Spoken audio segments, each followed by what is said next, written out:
कुछ समय बाद पल्लवी और भास्कर के पैर जमीन पर आए। भास्कर ने गर्व के साथ पल्लवी को देखा और कहा, परिवार की प्रतियोगिता में तुम्हें कोई नहीं हरा सकता बेटा, तुम तैयार हो। पल्लवी की आंखों में खुशी के साथ साथ संतोष की भी झलक थी। पल्लवी इस पल में भी गंभीर और शांत थी। असली योद्धा होने की यही तो निशानियां थी। भास्कर की मदद से सिर्फ शरीर से ही नहीं, मन से भी सच में एक अप्रतिम योद्धा बन चुकी थी पल्लवी राजशेखर। उसने चुपचाप पाइट का अभ्यास जारी रखा। भास्कर गुफा के एक कोने में बैठकर बस उसे देखता रहा। दूसरी ओर करूर के पास वाली जंगल में राम की हुंकार गूंज रही थी। अगली सुबह होने को थी। राम ने एक एक करके 7 गूंज निकाली और 8वीं गूंज निकालने के लिए मुद्रा बदलने गया। तब उसे लगा कि कोई उसके पीछे खड़ा है। राम पलटा और उसने देखा कि पीछे कृष्णन था। तुम्हारी अम्मा सही कह रही थी कि तुम 7 गूंजे निकाल सकते हो। राम को ये सुन के अच्छा भी लगा और अजीब भी। अच्छा ये लगा कि हेमा ने 9 गूंजों वाली बात कृष्णन को नहीं बताई थी, उससे हरी का सीक्रेट संभल गया था। पर अजीब ये लगा कि हेमा ने कृष्णन को आधा सच क्यों कहा। हेमा को राम की बहुत चिंता रहती थी, तो या तो वो पूरा सच बोलती या चुप रहती।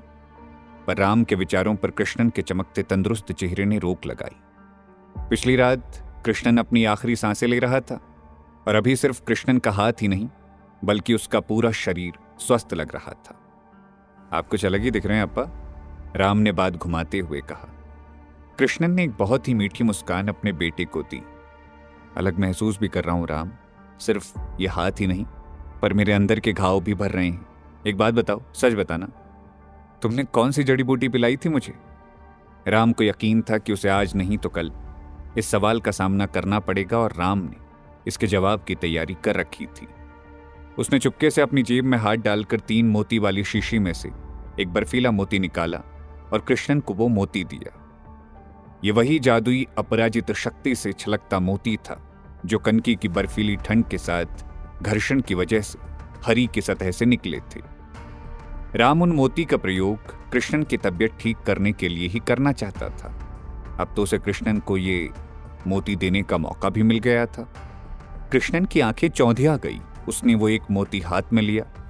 राम बोलने गया कि कृष्णन को ये मोती पानी में मिलाकर पी लेना चाहिए ताकि उसकी शक्तियां वापस आ जाए, पर कृष्णन की आंखें देखकर राम कुछ बोल ना पाया, क्योंकि कृष्णन की आंखों में गर्व या आश्चर्य नहीं लेकिन शंका और गुस्सा था। ये तो बर्फीला मोती है राम, ये मोती कहां से मिला? राम को समझ नहीं आया कि वो क्या रिएक्ट करे। और ये मोती तो बहुत महंगी भी होते हैं, इसे खरीदने के पैसे तुम्हारे पास कहां से आए राम? राम को लगा कि बात दूसरी पटरी पर जा रही है, इसलिए उसने तुरंत एक जवाब तैयार करते हुए बोल दिया, अप्पा खरीदा नहीं, बर्फीला मोती जहां से मिलता है वहीं से मिला। शुद्धि पर्वत के शिखर पर से नीचे झील में गिरा था अप्पा, वहीं से लिया था मैंने। और मुझे 2 मोती मिले थे, जिसमें से एक आपको कल पानी में मिलाकर पिलाया था। खुद की आवाज में कोई कंपन ना हो उसका ध्यान रखते हुए राम बोला। कृष्णन की नजर दूर खड़े शुद्धि पर्वत पर गई। शुद्धि पर्वत की पर्वतमाला शुद्धिपुरम राज्य को घिरे हुई थी और वो पर्वत इतने ठंडे और ऊंचे थे कि उनके शिखर पर 12 महीने बर्फ जमी रहती थी। कृष्णन वहां तक गया तो नहीं था, लेकिन इतना जानता था कि बर्फीले मोती वहीं बनते थे और कभी कभी नीचे झील में तैरते पाए जाते थे। कृष्णन को राम की बात पर विश्वास होने लगा। तुम बहुत ही भाग्यवान हो राम, ये शुद्ध बर्फीला मोती है, मतलब अति शुद्ध मोती भी उधर ही कहीं होगा, कृष्णन ने राम से कहा।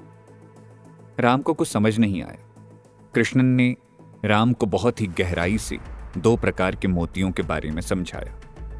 बर्फीले मोती 2 प्रकार के होते थे, शुद्ध बर्फीले मोती और अति शुद्ध बर्फीले मोती। दोनों में विपरीत शक्तियां होती हैं। शुद्ध मोती में अपराजित शक्ति होती है और अति शुद्ध मोती में महाकाय शक्ति। महाकाय शक्ति सिर्फ स्वर्ग शक्ति हासिल किए हुए योद्धा को ही प्राप्त होती थी और ये शक्तियों की श्रेणी में सबसे ऊपर थी। और शुद्ध मोती से निकली अपराजित शक्ति धराशक्ति हासिल किए हुए योद्धा के लिए होती थी। पर अगर किसी योद्धा के पास दोनों शक्तियां आ जाएं तो? राम ने कृष्णन से पूछा। कृष्णन को यह प्रश्न बहुत अच्छा लगा। उसने बताया, जब अपराजित शक्ति और महाकाय शक्ति मिलती है तब एक योद्धा निर्वाण शक्ति प्राप्त करता है। राम की आंखें बड़ी हो गई। उसने निर्वाण शक्ति के बारे में सुना था, लेकिन आज तक कोई ऐसा योद्धा नहीं देखा था जिसने निर्वाण शक्ति प्राप्त की हो। निर्वाण शक्ति प्राप्त किया हुआ योद्धा किसी भगवान से कम नहीं होता था। क्या मैं कभी निर्वाण शक्ति प्राप्त कर सकता हूं अप्पा? राम ने कृष्णन से पूछ लिया। कृष्णन ने राम को देखा। निर्वाण शक्ति प्राप्त करने के लिए सिर्फ मेहनत और प्रैक्टिस ही नहीं, पर कुदरत का भी आशीर्वाद होना जरूरी था। बहुत सारे योद्धाओं ने अपराजित शक्ति प्राप्त की थी, कुछ योद्धाओं ने महाकाय शक्ति भी हासिल की थी, लेकिन दोनों मिला के निर्वाण शक्ति हासिल करना तो जैसे भगवान का ही कोई अवतार कर सकता था। कृष्णन ने राम के कंधे पर हाथ रखा। निर्वाण शक्ति के बारे में अभी सोचने की जरूरत नहीं, बहुत ज्यादा दूर के सपने मत देखो, अपना वर्तमान संभाल लो, भविष्य खुद ही संभल जाएगा। ये कहते हुए कृष्णन ने वो मोती अपनी जेब में रख लिया। मैं नहीं सोचूंगा, पर आप तो सोच सकते हैं ना अप्पा? राम की ये बात सुनकर कृष्णन ने कंफ्यूज होकर उसके सामने देखा। सालों पहले आपने भी तो धरा शक्ति हासिल की हुई थी अप्पा, जो अब फीकी पड़ चुकी है। आप इस मोती का प्रयोग क्या फिर से वो शक्ति हासिल करने में नहीं लगा सकते? कृष्णन ने राम को देखा। राम को समझ नहीं आ रहा था कि उस वक्त कृष्णन क्या सोच रहा था। कृष्णन ने उस मोती को देखा और फिर बिना कुछ बोले घर की ओर चल दिया। राम कृष्णन का मौन देख समझ गया, शायद तुरंत नहीं, लेकिन कभी ना कभी तो कृष्णन उस शुद्ध मोती का प्रयोग जरूर करेगा। राम ने अपना अभ्यास फिर से शुरू किया, लेकिन उसके दिमाग में कृष्णन की बातें ही घूम रही थी।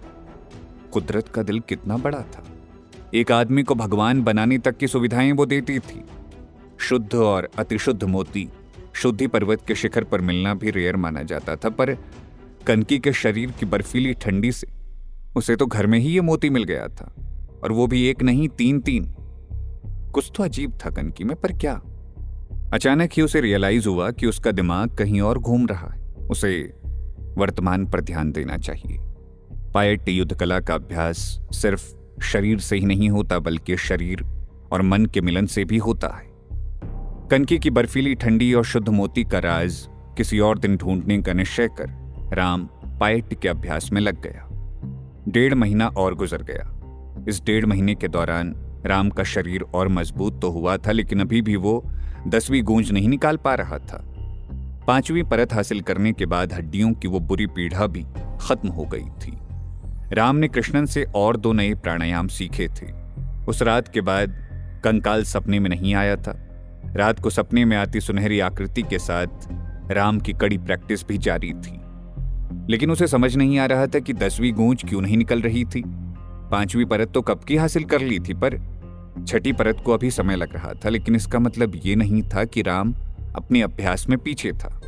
सिर्फ एक छोटी चीज बदली थी। शायद वो एक्स्ट्रा प्राणायाम सीखने के बाद राम को भूख और ज्यादा लगने लगी थी, और जैसे ही भूख लगे उसे अपनी मां की याद आती थी।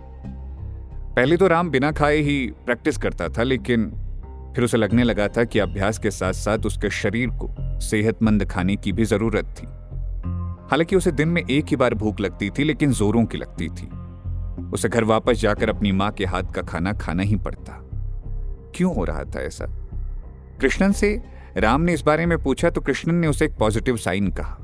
भूख लगेगी तभी तो तुम कुछ हासिल कर पाओगे, मतलब कुदरत तुम्हें कुछ हासिल करने के लिए तैयार कर रही है। साथ ही साथ कृष्णन ने राम को दिन में एक बार पेट भर के फल, दही और चावल का मिश्रण खाने को कहा। राम अभी भी हर 4 दिन बाद हरी से निकल रहे लाल रस की 2 बूंदें पानी में मिलाकर पीता था। उससे उसके अभ्यास में काफी मदद मिलती थी। अब फल, चावल और दही का मिश्रण भी उसे डबल शक्ति देता था। पर क्या राम की भूख लगने का कोई और कारण भी था? बैगनी और गेरुआ जड़ी बूटी दोनों ही बेअसर हो गई थी, इसीलिए हेमा ने एक दूसरा रास्ता निकाला था। उनके घर से थोड़ी ही दूर एक सपेरा रहता था। उस सपेरे के पास एक अनोखा सांप था, जिसको शुद्धिपुरम के लोग वशकरी सांप कहते थे। वशकरी सांप के जबड़े से निकला जहर इंसान को मारता नहीं था, उसे जहर देने वाले इंसान के वश में कर लेता था। सपेरे की पत्नी हेमा की अच्छी दोस्त बन गई थी। उसके जरिए हेमा बार्टर सिस्टम करके वो जहर लेकर आई थी। हेमा ने बैगनी जड़ी बूटी से राम की हड्डियां खोखली करनी चाहिए थी, लेकिन उसका राम पर कोई असर नहीं हुआ था। फिर गेरुआ जड़ी बूटी तो काम ही नहीं आई।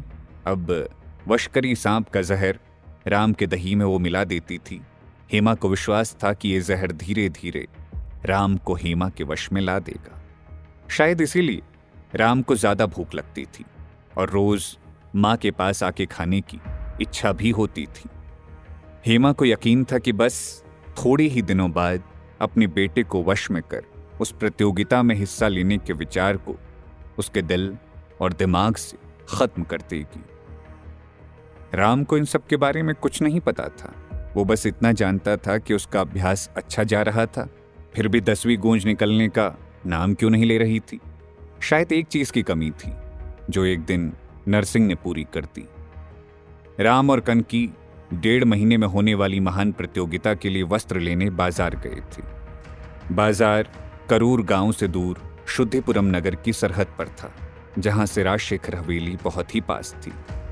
कनकी और राम वस्त्रों की सिलाई देकर वापस घर ही जा रहे थे, तभी अचानक उनका रास्ता किसी ने रोका। वो और कोई नहीं पर नरसिंह था। उसके हाथ में एक छोटे बक्से जैसा कुछ था। गजब संयोग है कनकी, मैं तुम्हारे लिए भेंट लेने ही बाजार आया था और तुम मिल गई। नरसिंह ने राम को इग्नोर कर कनकी को कहा। राम और कनकी को नरसिंह की हाजिरी बहुत ही खटकी।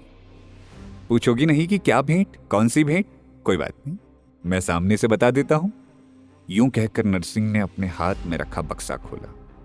उसमें एक अति सुंदर नौलखा हार था। महान प्रतियोगिता को सिर्फ 1.5 महीना ही बाकी है कनकी, जो मैं जीतने वाला हूं, तो हमारी शादी की तैयारी तो करनी पड़ेगी ना। यह हार तुम्हें मैं हमारी सुहागरात में पहनाना चाहता हूं, पहनोगी ना? नरसिंह ने कहकर कनकी का हाथ पकड़ा। राम के दिमाग में ज्वालामुखी फटा। भरे बाजार में गुस्से से उसका शरीर कांप उठा। लोग इकट्ठा हो गए। राम अब बेकाबू था। अचानक ही उसने एक के बाद एक हड्डी चूर मुक्के का वार नरसिंह पर किया। नरसिंह और राम में जंग छिड़ गई थी।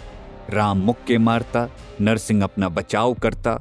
एक के बाद एक राम ने 9 हड्डी चूर मुक्कों के साथ 9 गूंजें भी निकाली और फिर अचानक राम के शरीर में एक अजीब शक्ति का संचार हुआ, जैसे उसकी हड्डियां एक एक करके लॉक हो रही। उस तरह की आवाजें आने लगी और उसके पेट में महाभयंकर पीड़ा हुई। राम ने अगला मुक्का मारने की तैयारी की।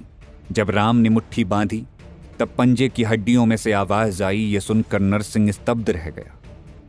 राम उसकी तरफ लपका, लेकिन जैसे तैसे करके नरसिंह अपना बचाव करने में कामयाब हो गया और राम का मुक्का पीछे की दीवार पर लगा। दीवार टूट के चूर चूर हो गई और साथ ही शेर की दहाड़ हुई हो वैसी एक गहरी आवाज राम के पेट से निकली। वो आवाज थी हड्डी चूर मुक्के की 10वीं गूंज की। वहां खड़े सब हक्के बक्के रह गए, नरसिंह और कनकी भी। ये क्या किया था राम ने? खुलेआम अपनी कला की नुमाइश की थी। भरे बाजार के सामने राम के मुक्के से 10वीं गूंज निकली थी। अब क्या होगा? कि नरसिंह राम की शक्ति को काटने की तैयारी कर लेगा? जानने के लिए सुनते रहिए शुद्धिपुरम, अ मिस्टीरियस किंगडम, सिर्फ पॉकेट एफएम ऐप पर।